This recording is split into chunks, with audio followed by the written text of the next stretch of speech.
tried a new method for constructing the fly on these fatigues, and I thought I'd do a tutorial on it. It's interesting because parts of it are cut in one with the front. This is what my pattern looks like. I added a rectangle the width of my finished buttonhole pocket. In my case, that's 1.75 inches. On the buttonhole side, that rectangle gets folded in to form a facing that allows you to tack in between the buttonholes without it showing up on the exterior, and you can also wrap the seam allowances of the pocket around the facing to finish off those edges.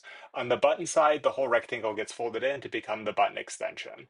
I drew the pattern for the buttonhole pocket slightly shorter than the rectangle to account for a narrow seam allowance on the bottom of the button extension. When I cut out the buttonhole pocket, I added a 1/2 inch seam allowance on this outer edge. I started with the buttonhole side. I drew in the shape of the finished placket. I also marked the seam allowance below that. I'm using a 3/4 inch seam allowance. Then I clipped all the way up to the seam line and trimmed off the excess. Then I turned it and pressed that facing back. Then I marked out the tacks that go in between the buttonholes. I got the placket in position with the front edge slightly back from the folded edge of the facing. I decided to baste it in place using some diagonal basting stitches. Then I put those tacks in by doing a few stitches back and forth.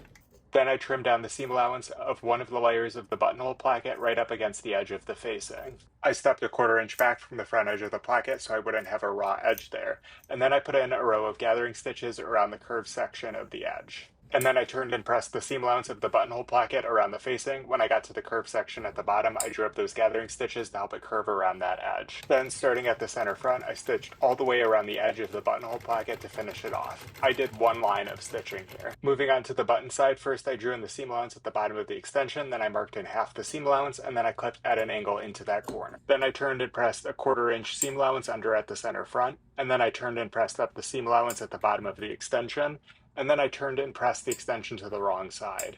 Mine ended up being 3/4 inch wide. And then from the wrong side, I top stitched right along that folded edge from the waistline all the way down to the bottom of the extension, and then I stitched across the bottom, and then back up the center front to the waist. And then I joined the two fronts together. I put the right sides together with the buttonhole side on top. I made sure everything was aligned. I want the center front of the buttonhole side to be a little back from the button extension, and then I put some pins in. And then I stitched those together. I started stitching right under and slightly back from the folded edge at the center front of the buttonhole side. And then I trimmed just the seam allowance of the buttonhole side in half or just under half, and then I turned and pressed the untrimmed seam allowance from the button side over the trimmed seam allowance of the buttonhole side. With the seam allowance pointing towards the buttonhole side, I top stitched from the right side right along that seam up towards the fly. I stopped stitching about a 1/4 inch up from where I clipped into my seam allowance. I turned the whole piece and I took a couple stitches back and forth to provide some reinforcement here. And then I turned the piece again and stitched down towards the leg, and that should catch the fold and finish off the seam. And that's how I built this button fly. Let me know if you have any questions.